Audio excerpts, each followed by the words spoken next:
Olá, toda semana aqui no Câmara Livre a gente troca experiências de vida para oferecer a você, através dessa nossa missão pública, a oportunidade de olhar também o mundo ao seu redor. Fernanda de Assis Martins Pegoraro, bauruense, fez direito, mãe de um casal, o João com 9 e a Helena com 6, é João Pedro. João Pedro. João Pedro. Filha da dona Maria com o seu Nilton. Muito obrigado por ter atendido o nosso convite. Eu agradeço a oportunidade. Como você é bauruense, nasceu, viveu aqui, só saiu um pequeno período para poder fazer pós-estudar em São Paulo, mas retornou para cá e aqui continua. Qual é a memória afetiva sua de um período da infância? Para nós não importa, porque é sua memória, se é da primeira infância, se é da pré-adolescência, se é na adolescência, que não é infância mais, mas enfim. Mas há algum fato, uma ação, alguma coisa, um objeto, que quando você olha lá para esse período, por alguma razão sua, lhe faz alguma lembrança? Se eu pensar em infância, quando me perguntam, eu lembro bastante de quando eu era criança, realmente. Lembro de uma casa que eu morava aqui no centro, na Monsenhor Claro ainda. Minha avó morava com a gente na época, era uma delícia. E sempre falava, tua infância, a primeira coisa que vem, remete, a imagem é essa, dessa época, brincando ali com a minha avó, que era quem passava o dia com a gente, cuidando, fazendo suspiro, que é uma coisa que sempre tinha. Acho que a memória afetiva forte é essa. Você consegue responder de forma mais leve hoje, olhando para o tempo. Por que direito? Porque com 17 é muito difícil de escolher. Por que direito? Acho que eu sempre tive uma personalidade mais contestadora, sempre gostei de articular, sei, acho que é da personalidade mesmo, de conversar, de discutir pontos. Eu nunca fui de aceitar muito as situações quando elas não me convinham. Sempre fui realmente de enfrentar algumas situações quando tinha que ser colocado. Mas talvez a escolha pelo direito nem tenha sido mais uma influência, né? Eu sempre tive muito forte. Eu falava que eu ia fazer medicina, na verdade. Sempre tive vontade. Meu pai que olhava para mim e falava, não, isso é direito. Tem tudo pro direito, tem tudo pro direito, tem tudo pro direito. Por alguma razão, eu acabei indo. Gosto. O seu Nilton é de que área? O meu pai é formado em Direito, mas na verdade ele nunca atuou na área. Meu pai é empresário mesmo, né? Entendi. O fato de ter em casa um marido da área de Direito, embora, lógico, com outras especificidades, o Direito é muito bom, porque ele é dinâmico e amplo nesse segmento, mas lhe ajuda em algo, não ajuda em algo? Vocês são daqueles casais que trocam quando cabe alguma coisa, um pensamento, uma discussão de tema sobre o assunto? Na verdade, eu sou do consumidor e ele do crime, né? É bem diferente. Bem diferente. A gente acaba não... né? Eu não tenho muito conhecimento para enriquecer e ele também, né? Nas áreas. A gente acaba falando bastante, mas assim, partilhando realmente alguma situação do dia a dia, alguma frustração que principalmente acontece bastante, né? O momento que nós estamos passando está levando muito... Está levando a uma sensação de muita fragilidade da justiça e a gente passa por momentos que realmente decepcionam. Então, por vezes, a gente acaba levando para dentro de casa essa percepção e aí é um momento em que a gente se abre. Daí eu falo do meu cotidiano e ele o dele, mas não tecnicamente. Você usou, quando a gente estava fazendo um briefing aqui, a expressão de que é desmotivador o sentido do operador do direito, daquele que é contestador, o que quer fazer através do direito um instrumento, evidentemente, de promover justiça. Quando ele se torna uma encruzilhada, um labirinto ou uma loteria. É isso que essa é a percepção. Então eu falo, naquele momento eu fiz direito, né? Talvez de uma forma até um pouco influenciada, mas não que eu não tenha me identificado. Fiz a faculdade, gostei, né? E continuei atuando e atuo. Mas o que eu acho mais desmotivador é justamente isso. Hoje é a sensação de que você não tem a justiça efetiva, né? Você não consegue acesso a uma justiça concreta. O direito ele tem que ser único. Se eu não conseguir aplicar aquela mesma roupa, né, que é aquela legislação, de forma igual para todas as pessoas, eu não estou fornecendo a justiça. Então, a partir do momento em que, dependendo de quem vai te julgar, você vai ter uma posição dentro do direito, isso se torna uma loteria mesmo, né? E essa é a sensação, né, que eu tenho, que outros colegas que atuam também têm. Então, o direito ele passou a ser pensado de forma muito unitária, cada um interpreta como quer. E isso é desmotivador porque você não tem a sensação de de que você é escutado pelo judiciário, de que a lei ela é de fato aplicada como ela deveria. Isso é frustrante. Onde as roupas são iguais, onde o paciente é igual, onde a doença é igual e onde o remédio jurídico é igual, as súmulas vinculantes ajudam pouco? Pouco. Eu acho que bem pouco. Esses dias conversando, o Daniel falava uma coisa, é verdade, você não procura a legislação para você aplicar aquela situação. Na verdade, você procura primeiro que resposta eu quero dar, aí você acha uma brecha na lei para encaixar naquilo. É o inverso. Você devia ver onde aquela situação se encaixa. Então ela se encaixa aqui na legislação, então a resposta vai ser essa. E o que a gente tem sentido na prática é o efeito inverso, né? Você olha a situação e fala, que resposta eu quero dar? Então deixa eu ver como que eu faço para conseguir encaixar isso na legislação. E eu dou um provimento. Isso é muito ruim. A esta altura aqui, a gente está gravando com uma fração de recortes da sua experiência para transferir para quem está em casa, com 11 anos já de experiência só na área de direito do consumidor, diretamente no PROCON de Bauru. O comportamento das pessoas, elas acompanham todas essas nuances ou não? As pessoas há 11 anos, quando você começou, tinham eventualmente menos iniciativa de procurar os seus direitos, ainda que não soubessem ou não saibam bolacha nenhuma. A gente percebe sim que houve modificação, acho que até o acesso à informação hoje é muito maior, e isso vem permitindo que as pessoas tanto talvez conheçam um pouco mais o direito ou busquem informação, né, quando tem alguma lesão aí. E também existe um aumento de protagonistas aí para a defesa desse direito, né? Então hoje você tem o Consumidor.gov, que é uma plataforma do governo federal, a própria Fundação PROCON, que é um órgão estadual, também está criando um mecanismo para o consumidor conseguir pela internet registrar sua reclamação. Então o consumidor ele tem várias formas, ele usa o meio informal do Reclame Aqui também para registrar. Então existe uma mobilização muito maior do consumidor em torno disso, né? Ele está buscando reclamar mais daquela lesão que ele está sofrendo, ele está aceitando de uma forma menos pacífica, né? E isso eu acho que é importante na construção do direito. Buscar mais não significa, eventualmente, ter reduzido o nível de desinformação por uma série de razões que ele tenha. Muitas vezes existe uma confusão no direito efetivo, aquilo que está legalmente assegurado, e aquilo que é divulgado de forma equivocada. Então, o consumidor, muitas vezes, ele pensa que tem um direito e, na verdade, aquilo foi criado, né, e é amplamente divulgado. Isso a informação ela também tem trabalhado de forma negativa, porque ela veicula de uma forma muito rápida. Há pouco tempo atrás, estava circulando pela internet, todos os Facebooks, eu via vários amigos postando, por exemplo, a questão do estacionamento de shopping, que tinha uma lei que era gratuito. E não é no estado de São Paulo, aquilo não é aplicável. Então as pessoas reclamavam e começaram a aparecer no PROCON, mas como assim Bauru está cobrando ainda, não pode, tem lei, como vocês não fazem nada? Não, vai daqui. Mas as pessoas elas não buscam a fonte para ver se aquilo de fato tem um fundamento, elas saem propagando. Já que você citou estacionamento, vou colocar aqui numa fria, tá brincado, um caso novo. Tem eventos, por exemplo, uma feira aqui no Recinto Melo Moraes, aí tem aqueles que prestam serviços do lado de fora, vai lá, faz um cercadinho no terreno do lote do vizinho, põe uma fitinha lá e te dá um ticketzinho para você entrar lá, assistir o show e voltar. A multidão, você paga R$20 lá, caro, estacionamento de uma única noite.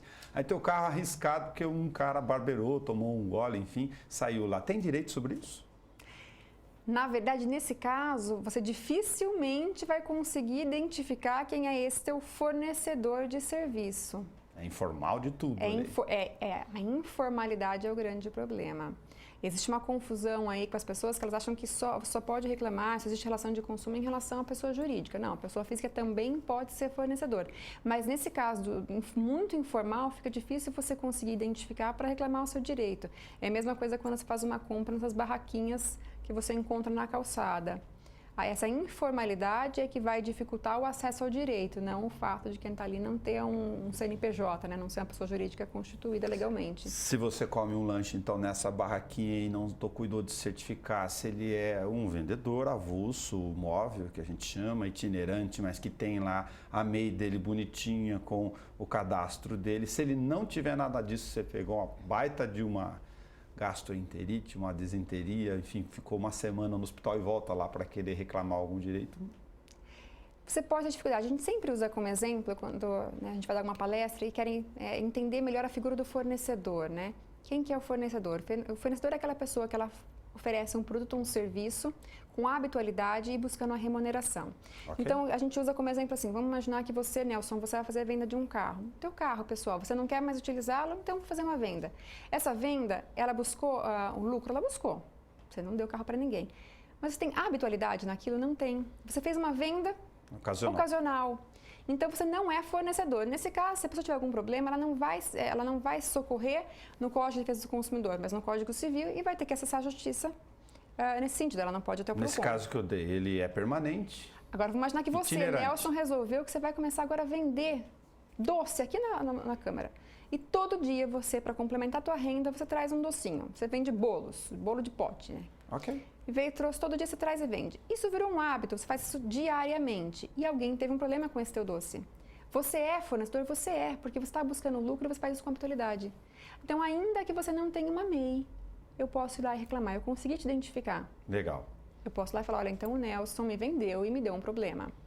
Então, estava vencido o produto, qualquer situação que seja.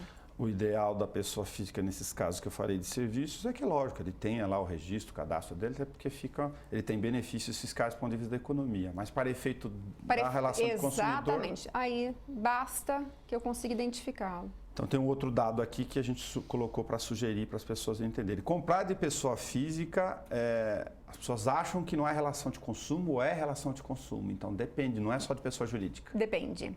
E da mesma forma, você fala um serviço escolar, é relação de consumo? Depende. A escola particular por quê? Tem a habitualidade, eu tenho a busca do lucro. A escola pública não é relação de consumo, eu não posso no PROCON reclamar, porque eu não tenho a busca do lucro. Então eu tenho a mesma situação, mesmo fornecimento de serviço, mas como uma não busca o lucro, ela não é relação de consumo. Muito bom. As pessoas googarem muito, aparecem lá no balcão do PROCON. Não, mas eu vi isso aqui, está escrito aqui. Não olhou a fonte, tem muita porcaria, infelizmente, na internet, embora a tecnologia ajude muito, mas leva lá já um arrazoado de um julgado de algo que ela achou que era. Aparece bastante. E nesses casos a gente tem um pouco mais de dificuldade, né? Porque as pessoas elas acham que você não tem conhecimento, porque está na internet, aquilo foi veiculado, ela leu, o vizinho também já tinha visto, já tinha falado que tinha tido êxito naquela situação. Então, muitas vezes, nessas situações, inclusive, é muito difícil, como nós falamos, a informação ela pode ser muito positiva porque ela ajuda, então, a levar as pessoas a um conhecimento, mas ela também pode ter efeito muito negativo nesse sentido, em outro sentido, porque as pessoas, às vezes, elas vão propagando informações que são inverídicas. E o consumidor, às vezes, quando ele vem documentado ali com o Google, né, ele vem com uma sensação muito maior de segurança. E, às vezes, ele interpreta que aquele atendente é que está com uma vontade, que o servidor público não se empenha em atender. E longe disso, né? Eu acho que hoje o PROCON, tanto na esfera municipal quanto estadual, ele é um dos órgãos mais comprometidos, né? Ele não é um órgão que foi aparelhado, né? Em nenhuma esfera a gente observa isso. Então, ele realmente funciona, existe um comprometimento, a gente veste de fato a camisa, mas é difícil o consumidor conseguir, às vezes, identificar isso, que a informação ela é veiculada. E, inclusive, ela é veiculada na grande mídia, por quem sabe um pouco do direito, mas que, às vezes, se vale de situações aí para fazer grandes chamadas na imprensa para se autopromover, e eles divulgam realmente direitos que não existem.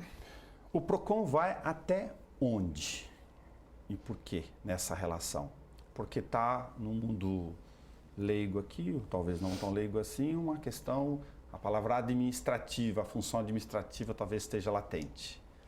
A gente fala assim, o PROCON é um órgão administrativo, né? Nós não temos, então, o poder de decidir uma situação e aplicá-la a um caso concreto. É diferente do judiciário, tem o poder de coerção. Ele vai lá e fala, olha, a situação é essa, eu julguei, então você vai cumprir. Porque se não cumprir de forma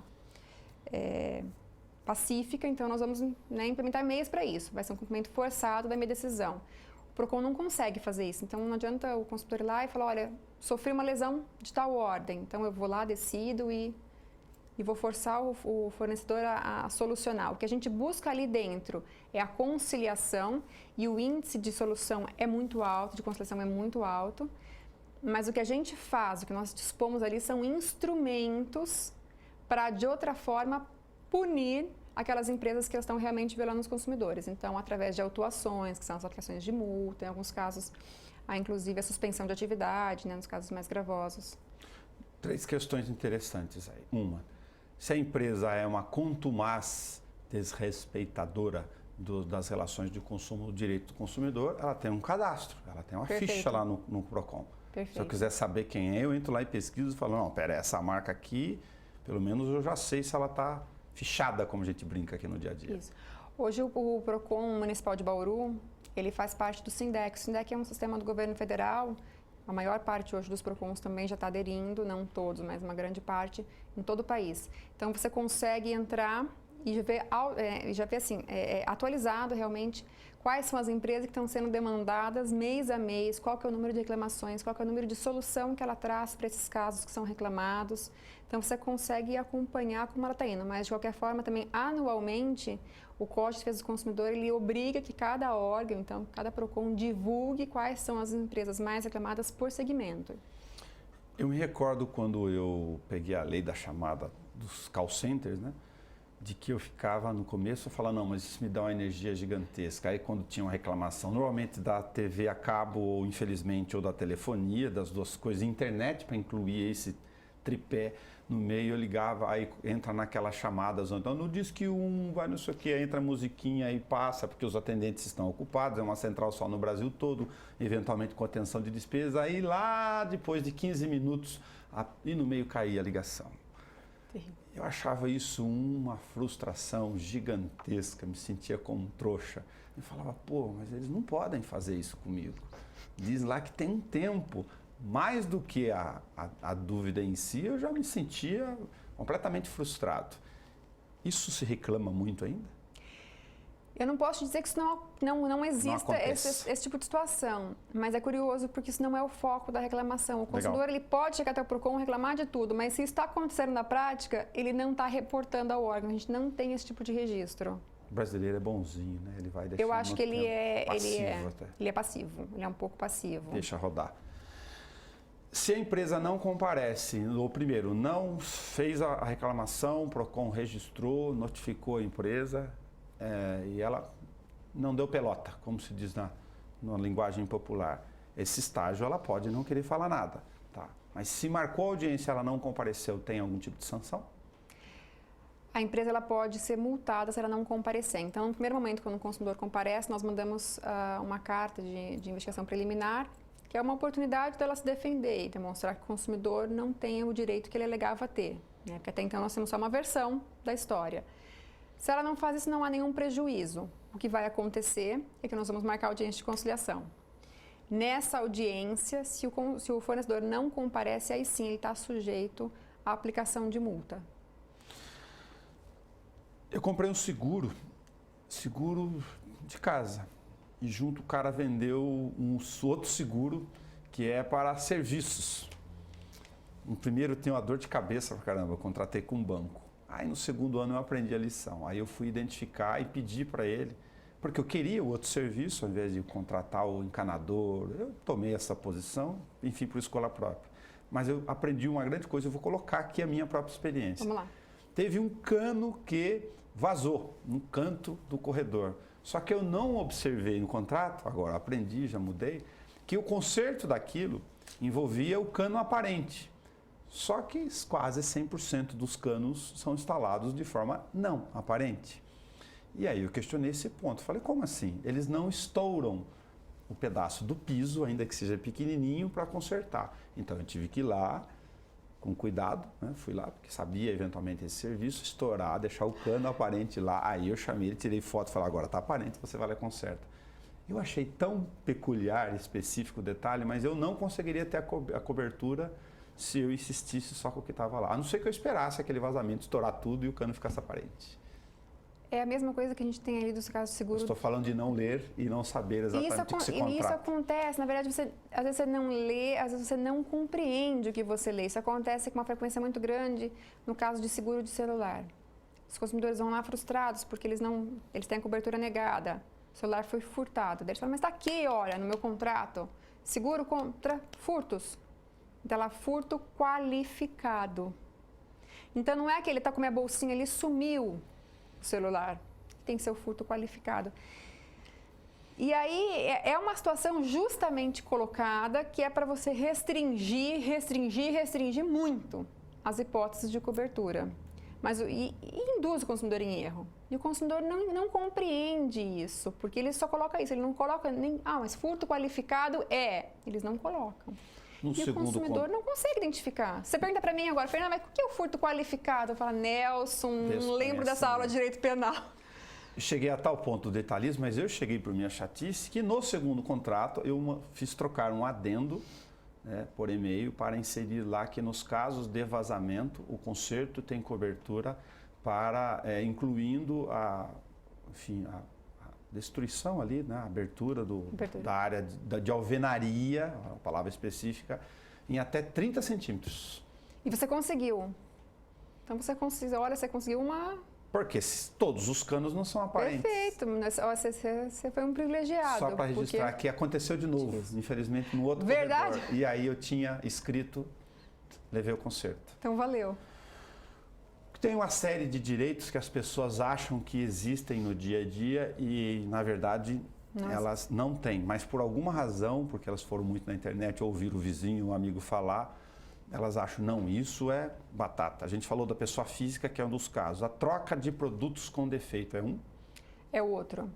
As pessoas, na verdade, elas acham que qualquer produto elas têm o direito de trocar. Então, comprei, dei um presente, não serviu, não gostou, eu posso chegar na loja e falar, eu quero trocar. Ou, um produto apresentou defeito, eu posso chegar lá na hora e falar, está com defeito, eu quero que troque. Não existe isso.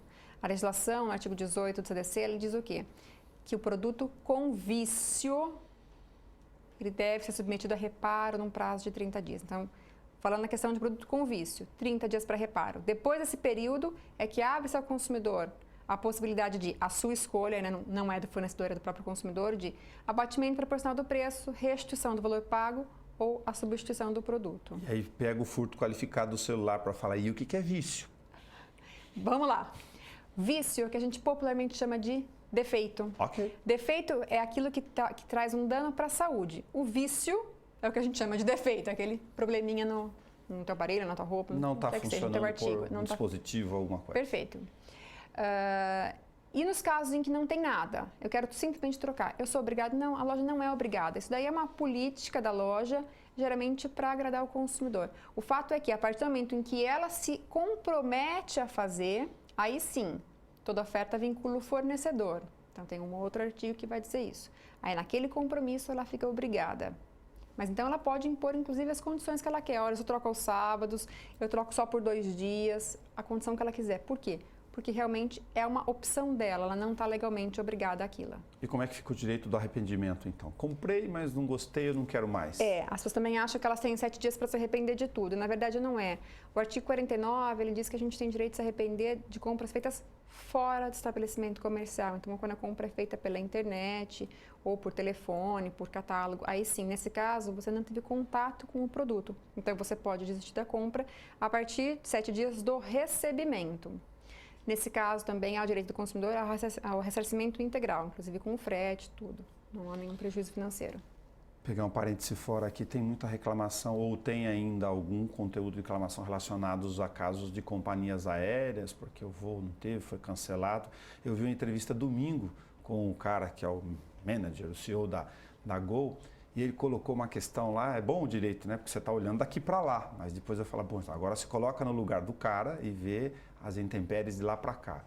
Ele situou, não de um fato específico, ele falou, olha, quando tem um problema da companhia aérea, aí eu vou colocar do lado todas as variáveis e vetores que não dependem da companhia. Ele começou a citar. A pista estava escorregadia porque um cara lá jogou óleo.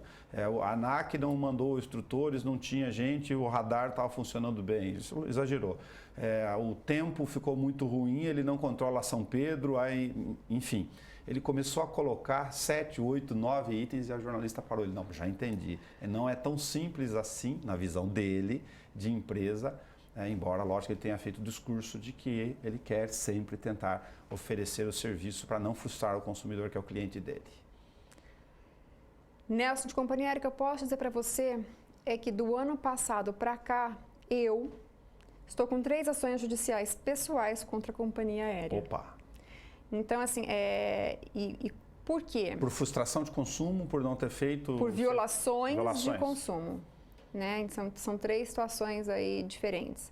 Então, numa delas eu comprei, só para, bem rapidamente, uma delas eu comprei um voo que era direto, o voo de ida, e o retorno era com 1 hora só de escala. E aí me modificaram uma ida para 2 horas de escala, e minha volta incluíram uma escala de 8 horas. Já era um voo com 15 horas de duração, então minha viagem duraria 16, passou a durar 23 horas. Eu estava com 2 crianças pequenas. E aí a companhia aérea, então, por uma resolução da ANAC, ela é obrigada a te dar a opção é do consumidor, de realocar você num outro voo, em companhia própria ou de terceira, nas mesmas condições contratadas. Eles não cumprem a resolução da ANAC. Você entra em contato, as opções de voo que eles dão é na própria companhia, mas o único horário que ela tem de voo é aquele, então eles mudam o dia. Não me interessa aquela condição, porque eles mudaram as condições deles de voo. Né, o horário de voo que eles tinham. Eles têm mecanismos de negociação entre companhias, eles têm os code-share deles, né? Então eles teriam como fazer isso, mas eles não cumprem a resolução. E aí na ocasião ainda liguei na ANAC, daí a ANAC aí a gente sente a dificuldade do consumidor. Ela falou, então tem que reclamar pela plataforma consumidor.gov. Eu reclamei. Já tinha aberto no Procon, já tinha aberto no consumidor.gov.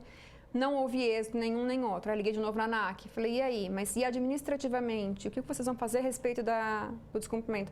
Ah, não, depois que a gente receber pelo consumidor.gov reclamação, a gente vê se cabe alguma coisa. Então, onde eu reclamo da ANAC? Porque não é possível que não haja nenhum tipo de punição. E isso é recorrente. Né? Aí, judicialmente, sim. Eles foram obrigados a me reacomodar num outro voo. Mas eles não cumpriram a medida judicial. Então, nem com ordem judicial eles não me reacomodaram. Então, resultou em uma aplicação de multa. Agora, eu tenho um outro voo para a próxima semana. Eu comprei um voo para um horário, a companhia aérea já me mudou para 4 horas depois. Ela remanejou meu voo. Então, você vê que é recorrente. E a questão é, se o consumidor... Então, se eu tivesse um problema e tivesse que mudar o meu voo para 4 horas, eu teria que pagar, além da diferença de passagem, eu teria que pagar uma multa, porque eles cobram uma taxa para mudar. Sim. E quando você fala no inverso, você fala, e a companhia, o que ela vai me oferecer em contrapartida? Nada. E nesse caso você comprou certamente porque está vinculado a uma agenda, enfim, a uma questão sua. Perfeitamente. Pessoal, profissional, não. Quando você faz uma compra, você faz por uma série de fatores que... chegar naquele lugar em tal horário. Que se enquadram com o teu perfil. Sim. Então, você fica numa situação de vulnerabilidade extrema. Elas não cumprem a resolução da ANAC, elas não cumprem a legislação do Código do Consumidor, e você não consegue trabalhar. Você está falando de uma reclamação que você foi ao judiciário, que tinha um tempo ainda para você ir até o judiciário, que estava programado, você queria restabelecer o teu direito antes. Mandado de segurança, tem resposta rápida? Nesse caso, foi um pedido de tutela, tutela antecipada. Tá. E foi dada a tutela para me reacomodar. Ok. Então, né, a sentença veio nesse sentido de que eles eram obrigados a me recomendar em outro voo. Eles não cumpriram. E aí, cada dia de descumprimento gerava um valor de uma multa. Então, deu a multa inteira. Agora, nós estamos brigando para eles pagarem a multa. Mas a gente fica numa sensação realmente de vulnerabilidade, né? Você não consegue fazer cumprir. A questão é, eles não cumprem o CDC, eles não cumprem a resolução da ANAC. Então, agora, de novo, essa mudança. Um outro voo eu também comprei foi cancelado, que é outra demanda judicial. Então, eu saio de Viracopos e agora vou descer para uma outra companhia em São Paulo. E para me deslocar de São Paulo, que meu carro está em Viracopos. Então, é uma série de circunstâncias que deixam o consumidor realmente... Você tem a legislação te amparando, mas na prática você não vê o cumprimento. Então, a gente, mesmo como operador, atuando na área, a gente se sente bastante frustrado. Se alguém vende alguma coisa para você, ela é obrigada a aceitar cheque ou cartão? Não há obrigatoriedade na lei. O que é importante é que esse fornecedor, ele informe que ele não aceita. Então, ele informa as modalidades de pagamento aceitas. Entretanto, uma vez que aquela modalidade é aceita, ele não pode estipular, por exemplo, um valor mínimo. Aceito cartão ou cheque no mínimo de tanto ou no máximo de tanto. E também não pode colocar, por exemplo, então peças promocionais não entram. Se eu aceito, então, eu aceito para tudo. Ou é tudo ou é nada. Ele, na loja, se for o caso da física, ele é obrigado a deixar isso em lugar aparente? Se for no site que está escrito lá, perfeito. Para saber? Sempre de forma que o consumidor consiga identificar previamente ao consumo e com facilidade. Bancos e telefonias dão ainda muito trabalho? Não é o caso? Depende? São os dois segmentos em que a gente tem o maior número de demandas. O bancário exige um número muito grande aí de cobranças indevidas. Nós temos bastante problema com empréstimos consignados. Hoje isso é é um problema latente ali. Nós já o ano passado representamos inclusive o Ministério Público nesse sentido, porque vem aumentando aí o número de consumidores que têm empréstimo consignado feito em seu nome sem que eles tenham de fato contratado. Então foi até aberto um inquérito civil para apurar, mas isso aparentemente não vem coibindo a prática, é um número que está sempre aí crescente. Na telefonia é a prestação de serviço realmente que não vem sendo fornecido a contento ou situações de cobrança também indevida.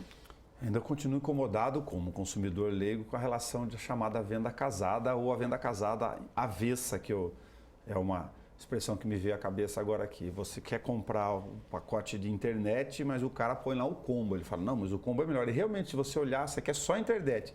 Mas se você levar com o telefone fixo que você não quer, ou algum outro produto, ou mesmo um pacote da TV a cabo, que eventualmente você não quer, porque você já tem seu programa de série lá, fica mais barato o casado aqui do que o outro. Aí você fica na encruzilhada. Você fica forçado a adquirir. É e não é. Porque ele está te oferecendo os dois.